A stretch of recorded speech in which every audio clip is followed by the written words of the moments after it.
Hey guys, welcome to Lala's Kitchenette. I'm Lala, and on this channel, we discover ways to elevate your cooking skills using ingredients you probably already have in your own kitchen. If you're new here, welcome aboard into our tiny kitchen. If you're a returning subscriber, thank you for your support.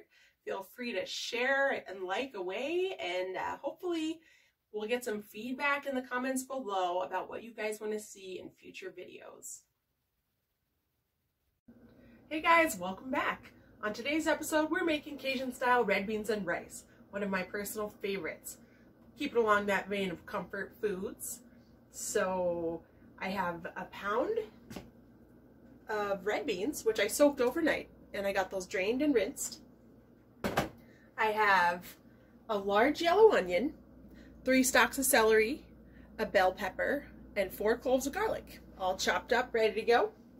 I have 3 bay leaves, some thyme and rosemary and sage, a pinch of red pepper flakes. I got about half a tablespoon of cayenne pepper, and of course salt and pepper, and I got a pound of smoked sausage chopped. So first things first, I got 2 tablespoons of butter melted in my pan. Had this preheating. So the first step is we're going to brown our sausage, which, like, you could use ham, you can use a ham hock, you could use bacon. This was like a traditional Louisiana wash day dish, and they would use the ham bone from the Sunday dinner to make their red beans on Monday.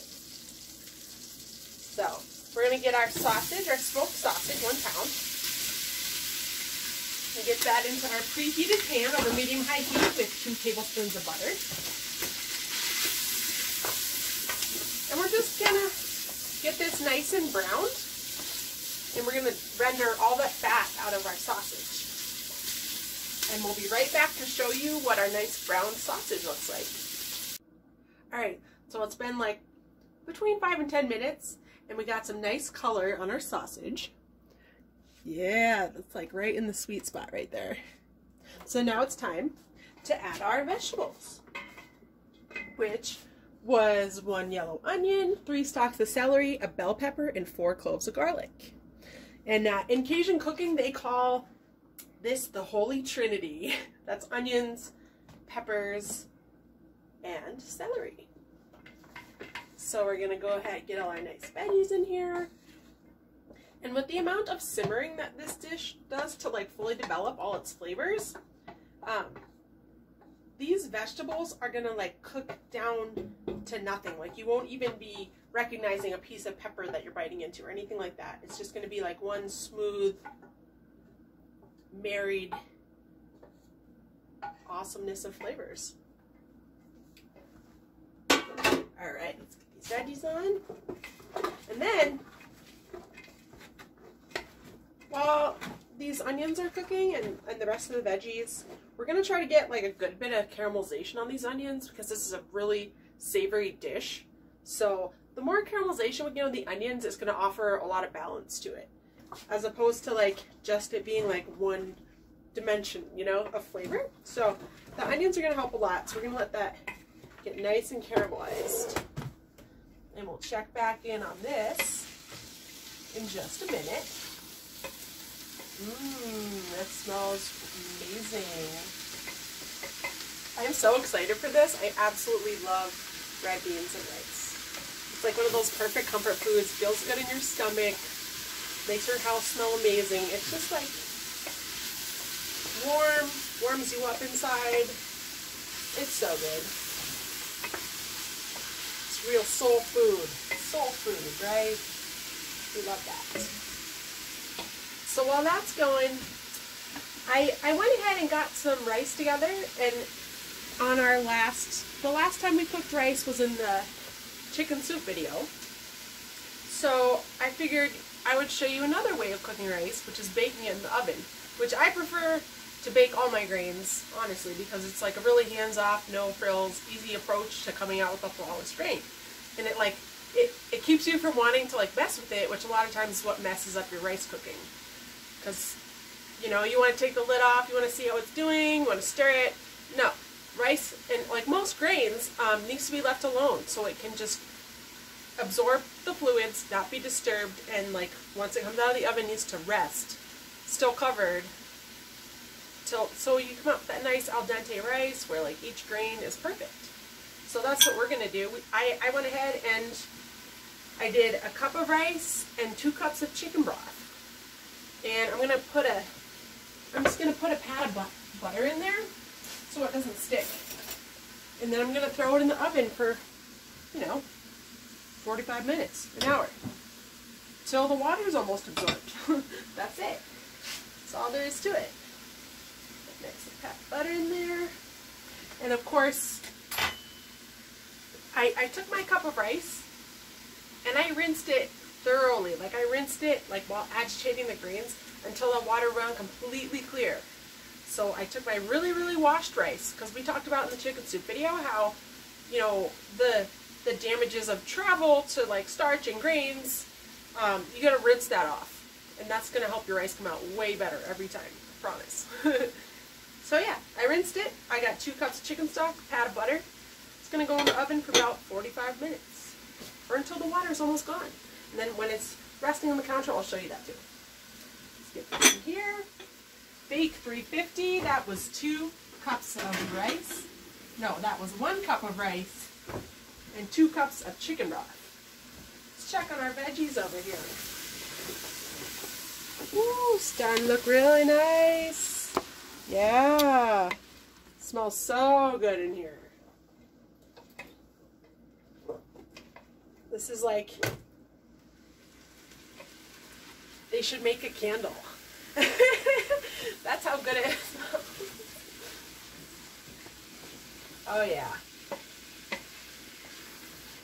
So yeah, with our beans, this was a pound of red beans, and I soaked this overnight. Like I rinsed it thoroughly in cold water, and I soaked it overnight in 6 to 8 cups of water, which is basically, you know, enough to cover it, and then some, you know. And so today, when I went to drain this, I rinsed it again. I picked through it, made sure there was no like weird, like a pebble or a stem or anything like that, and yeah, picked through it, rinsed it again, and now it's drained and clean, and it's ready to go in there as soon as our vegetables are ready. So yeah, once again, our spices, we had 3 bay leaves, thyme, a little bit of rosemary, cayenne pepper, and a pinch of red pepper flakes, and I put like a teaspoon of mustard powder, and then we have, of course we have salt and pepper. So, I want these veggies to come all nice. They're getting there. Get a nice little bit of color on there.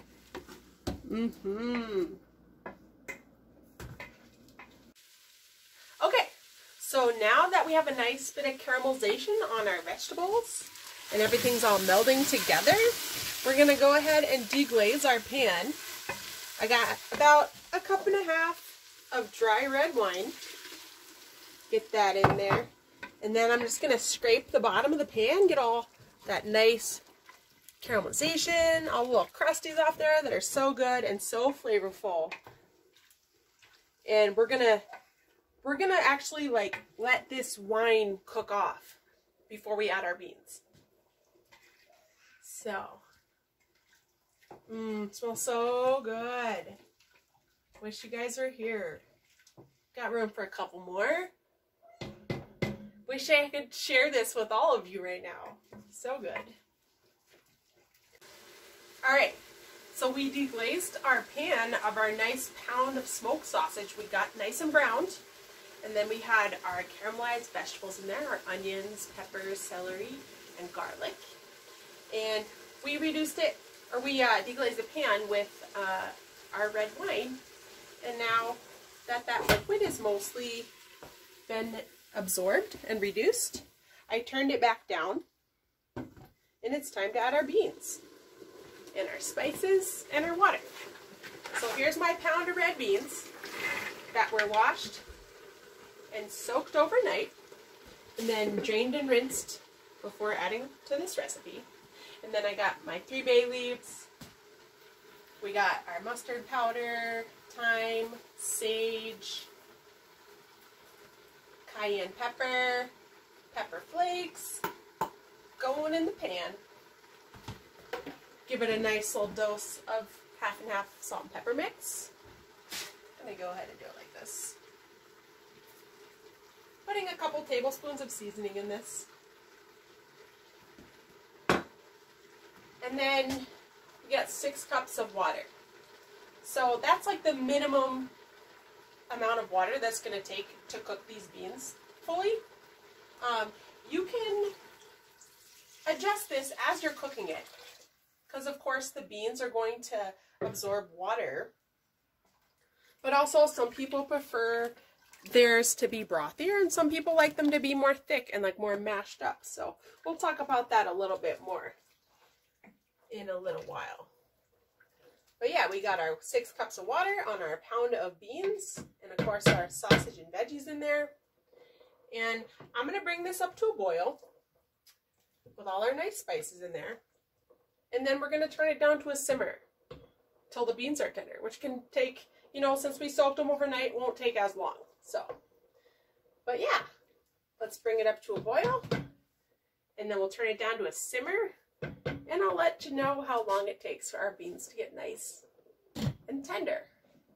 And we'll check on the rice then too.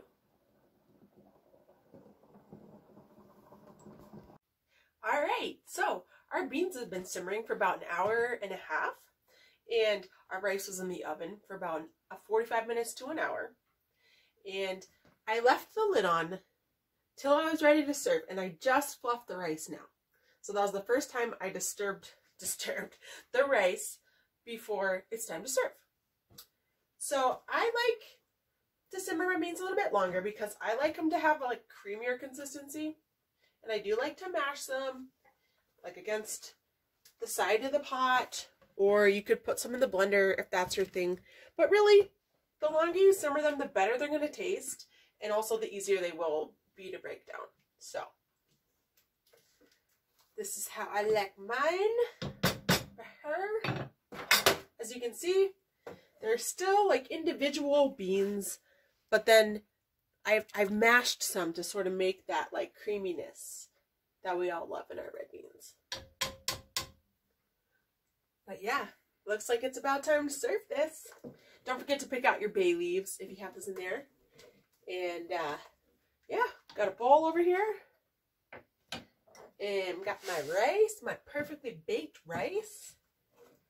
This is so worth the wait, especially, you know, start it in the morning, let it simmer all day. Like, the longer you let it simmer, the better it's going to taste, and the better, like, creamier texture you're going to get out of it. But, man, I am so excited for this. Wow. Perfect al dente beans, plus the stuff that I mashed, the beans that I mashed to make that creamy texture. It's going to be really great. And then our rice, like I said, I baked it until like almost all the liquid was gone, and I pulled it out and I left the lid on till it was time to serve, and then I just fluffed it with a fork right now. Now that it's time to serve. So we got some perfectly fluffy rice. So awesome. And, you know, feel free to throw some more herbs on top of there if you got them. But yeah, there you have it, guys. So red beans and rice. This freezes great, so feel free to put some in the freezer. This is awesome. Like, this is really good comfort food, and it's worth that time. Even if you don't serve it the same day and you want to serve it the next day, it's going to taste even better the next day. Like, the longer it simmers, the more those flavors will be infused throughout. So I hope you enjoyed my red beans and rice recipe. I'm super excited to try this smoky, delicious, wholesome, hearty, comforting dish that warms you up from the inside out. But if you're enjoying these videos, feel free to like, share, and subscribe. Don't forget to tap that notification bell so you don't lose out on any future videos from me. And thank you for joining me in my tiny kitchen. Peace out. Slava.